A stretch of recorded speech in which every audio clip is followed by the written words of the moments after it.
Elon Musk is one of the most fascinating people to ever enter the business world in the United States or the world over. And one of the reasons why, one of the objective reasons why, is that he's the first person to found two separate billion-dollar companies. And if that wasn't impressive on its own, what's also impressive is that Elon Musk has maintained this solid core of almost cult-like supporters, despite the fact that his overall support has shifted from both sides of the political spectrum multiple different times. On the one hand, you have people on the right wing that want to support him because he's a businessman, because he does what it takes to succeed, but on the other hand, he is an electric car guy, which made him for a long time the darling of the left. And you had people on the right wing talking about how Elon was all about the corporate welfare based on a loan that he got from the government, which, by the way, Elon did pay back within a couple of months, significantly earlier than the deadline that he needed to. And if you're going to be a government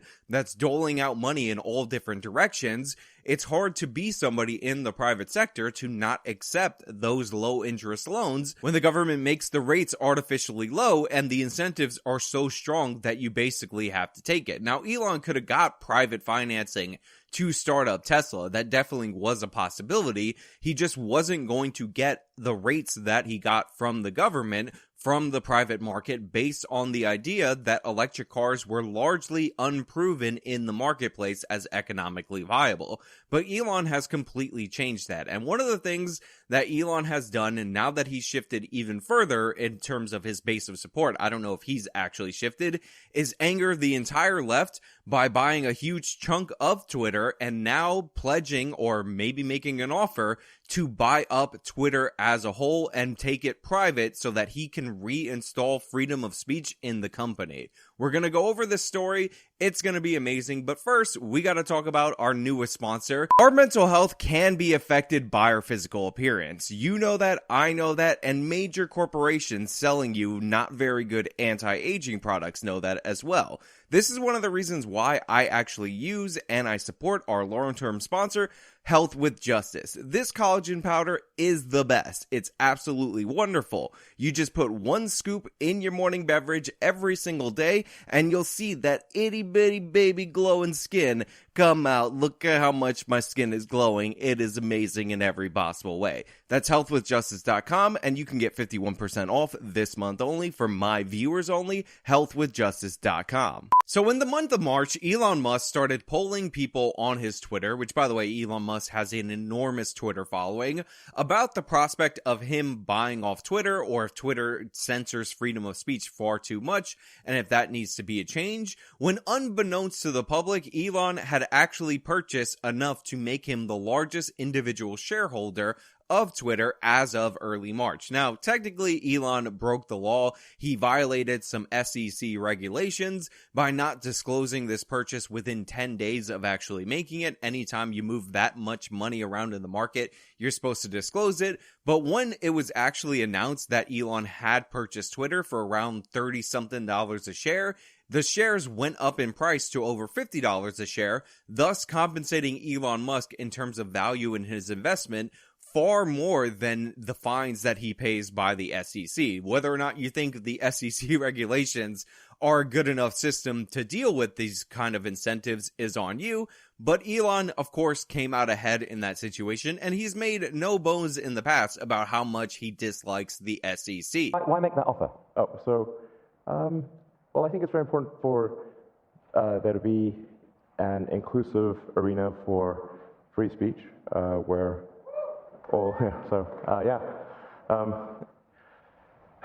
Twitter has become kind of the de facto town square. It's just really important that people have both the reality and the perception that they're able to speak freely within the bounds of the law. So one of the things that I believe Twitter should do is open source the algorithm and make any changes to people's tweets, if they're emphasized or de-emphasized, that action should be made apparent so anyone can see that action has been taken. So there's no sort of behind-the-scenes manipulation, either algorithmically or manually. Now, the announcement that Elon became the largest individual shareholder in Twitter and might be eyeing a hostile takeover of the company lit the left on fire. They were in a panic, even though just 5 to 10 years ago, the prospect of Elon, their favorite rich person, buying Twitter would have been something that they would have praised wholeheartedly. And I do want to point out, to make this clear to people out there, that Elon Musk did not betray the left. The left specifically betrayed Elon Musk, and I want to talk specifically about Joe Biden and his electric car credit, because during the process of getting that through, one of the various large pieces of legislation that Biden put forward, that big stimulus package that caused a bunch of inflation, Biden made carve-outs for the UAW specifically to give them a leg up on Elon Musk. Like Biden held this EV summit. Didn't invite Tesla. Invited GM, Ford, Chrysler, and UAW. An EV summit on the White House. Didn't mention Tesla once, and praised GM and Ford for leading the EV revolution. So you were pissed. Does this sound maybe a little biased or something? And just not the friendliest administration. Seems to be controlled by the unions, as far as I can tell. So, are you waiting to get Trump back? No. First off, they brought the CEOs of General Motors and Ford Motor Company and labeled them as the leaders in innovation in the electric car market, when obviously Elon Musk's Tesla is the first company to make it viable, and a lot of people, when they think of electric cars, they think of Tesla and nothing else after that. Then they installed these tax credits for electric cars, and this was a giant giveaway to the UAW and a direct shot at Elon Musk, who is now pricing his electric cars competitive with standard vehicles, the cheapest Tesla going for $36,000. You see, what they ended up doing was they made it so that if you manufacture the car in the United States and the car is made in a union shop, you are eligible for $5,000 additional as a tax credit if somebody goes out and buys it. Elon Musk's Tesla, of course, are made in the United States of America, more made in the USA than any other car. However, they're not made in union shops. So obviously this was a shot across the bow from the left towards Elon Musk, and this might go into his motivations as to why he might be appealing more to the right wing than he was before, because Elon is a businessman. He goes where the market demands, and obviously the Democratic Party has personally struck against Elon, and the Democratic Party has undue influence over social media, specifically one of the most affordable in terms of Elon Musk's ability to buy it, Twitter. Now, while Twitter is the most affordable social media company because it has the lowest user base compared to Facebook or YouTube, and YouTube is owned by Google, by the way, overall, and it's actually affordable in terms of Elon Musk money because he has $288 billion, making him the richest man in the United States of America. And the reason I say not the world is because he lives in a country where you have to report your wealth. So there could be people in other countries that don't have such rules that are significantly richer, or dictators that are significantly richer. In my view, Twitter should match the laws of the country, and really, that there's an obligation to do that. But going beyond that, and having it be unclear who's making what changes to where, having tweets sort of mysteriously be promoted and demoted with no insight into what's going on, having a black box algorithm promote some things and not other things. I think this can be quite dangerous. But affordability for somebody like Elon Musk isn't the only factor that makes this purchase of Twitter so sweet. Because Twitter is by far and away the most left-wing of all the tech companies out there, and Elon buying it has basically caused the journalism class, who exists predominantly on Twitter, and Twitter often caters to light their hair on fire and scream and cry and write ridiculous articles about how Elon Musk's libertarian vision of Twitter is what every dictatorship wants. That's Robert Reich, by the way, who was blocked by Elon Musk on Twitter, who's still angry and bitter about that, who is now saying that what dictators want around the world is to have a free and open internet, and that's somehow dangerous, and you should be afraid of a free and open Twitter that would be brought to you by Elon Musk. This, of course, is ridiculous and absurd in every way. Dictators or even barely democratic governments often ban or restrict social media in the lead up to elections, if not outright having them banned the whole time. So Robert Reich's argument that dictators just want the free flow of information and speech on the internet is absurd in every possible way. And a good sign as to whether there's free speech is someone you don't like allowed to say something you don't like. And if that is the case, then we have free speech. And it's damn annoying when someone you don't like says something you don't like. That is a sign of a healthy, functioning free speech situation. Robert Reich and, of course, the left overall are the ones who believe in a fascistic control over the internet. They are the authoritarians, so the reason they fear Elon Musk controlling Twitter is because that deprives them of their ability to control Twitter. And Twitter, by the way, is also afraid of Elon Musk gaining a foothold. This is why initially they offered him a seat on the board of directors with the poison pill provision of it that Elon would not be able to own more than 14% of the company. Now, it seemed like Elon was going to take his role as the board of directors member on Twitter, but this also came with some rules and regulations and provisions that made it so Elon Musk would have a fiduciary responsibility to the shareholders of the company. The reason this is important is because it is widely believed amongst the regulatory class, the investment class, the government class of this nation that catering to the far left, censoring the platform, is what will make the company more profitable, even though I don't believe that at all. And thus, you have a fiduciary obligation to go along to get along and promote woke politics on Twitter, censor political opposition of the Democratic Party, and all of those other things, make diversity hires and all that crazy stuff.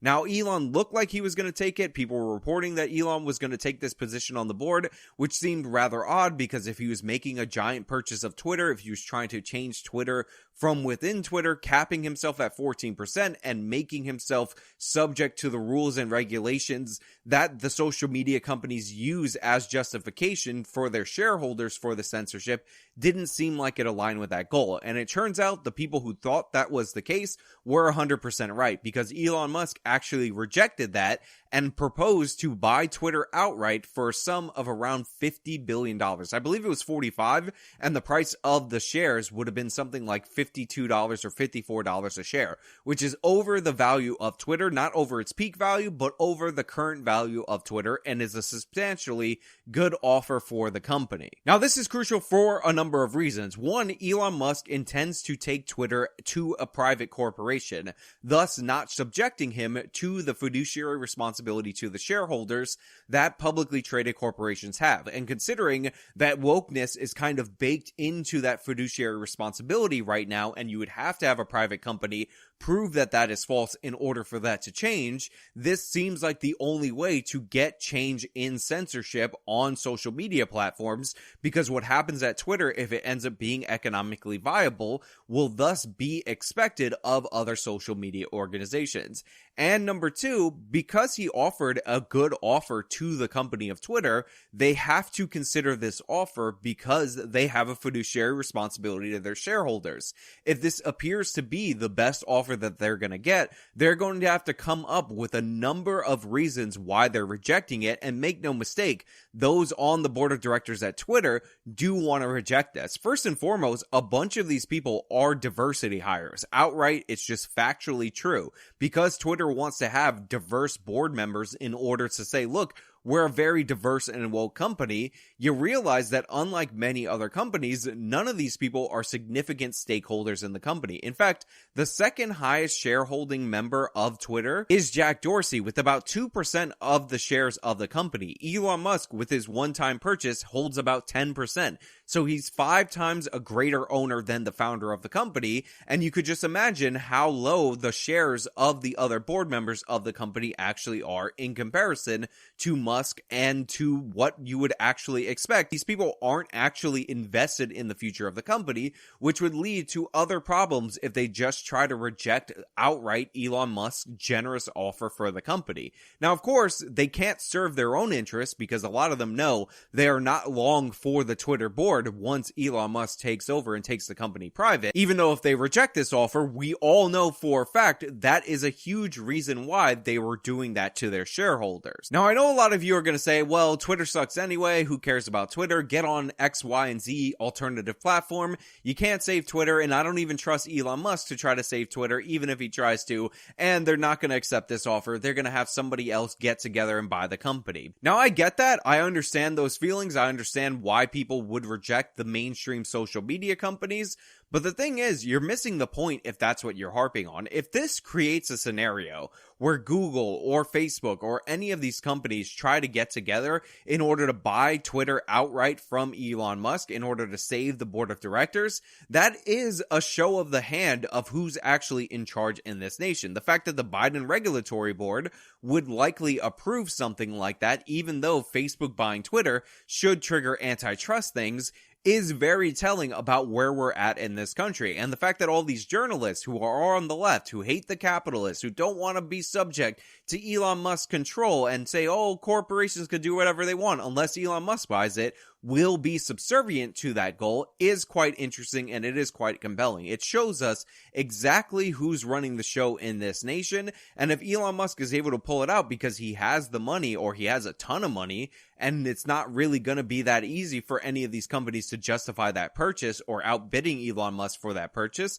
then that could lead to great results. And again, the pressure on the other companies to be more in line with First Amendment practices. Because right now, things are getting worse. Jack Dorsey, who was a prolific censor on behalf of the Democratic Party, who totally gave in to that party, was replaced by an even more anti-free speech person. One of the things that I found hilarious, other than Robert Reich's headline about how the libertarian vision of the internet is a dictator's dream, is the articles talking about how the CEO of Twitter, the current guy, is a free speech kind of guy and shares many of the same concerns as Elon Musk. That is not remotely true. People will see his interviews where he talks about how he's proud that they don't have to follow the First Amendment, and he believes in doing things that are deliberately diametrically opposed to the First Amendment. So before you poo-poo and say that this isn't going to happen and say all these other things are wrong with this scenario and how you don't believe in it, just think about the pressure that is being put on the left by even Elon Musk offering this. Just think about the fear that these tech CEOs are going to have as they go along to get along with the censorship, just based on the threat of Elon Musk doing a hostile takeover.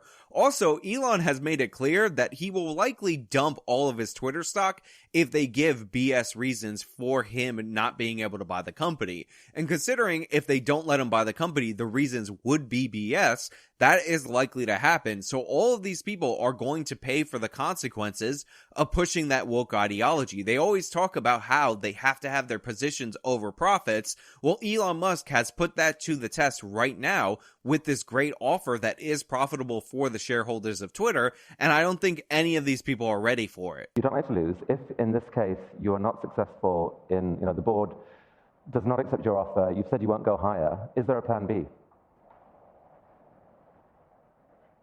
There is. I think we would like to hear a little bit about Plan B. And whether you love or hate Elon Musk, whether you think he inflates ideas too much and he's a big salesman more than anything else, when he actually runs companies, when he's actually in charge, when he's not just talking up something like the Hyperloop, Elon Musk is unbelievably and undeniably successful. I'm sure, like many other business people, he's had his failures, he's had his underperformance, but his track record with big blue chip companies is undeniable. It's quite literally better than anybody else, and that cannot be denied. On top of that, one of the members of the PayPal Mafia, Peter Thiel, also very libertarian, and we could end up in a scenario where Thiel and Musk team up in order to outbid the counteroffer that Twitter's going to be soliciting from some kind of group in order to avoid selling it to Musk. So we could end up in a situation where libertarian-leaning people take over an aspect of the internet that is in the grasp of the left, and I'm all here for it. And even if it doesn't happen, I'm all here for the left panicking over maybe losing one of their tools to control the avenues of public debate. But hey, those are just my thoughts. Let me know your thoughts down in the comments below. If you like this video, you can show them by leaving a like. You can subscribe for more content. You can follow me on all my social medias and support me via the support links in the description box of this video. This has been me talking about Elon Musk trying to buy Twitter and the left freaking out about it. Till next time.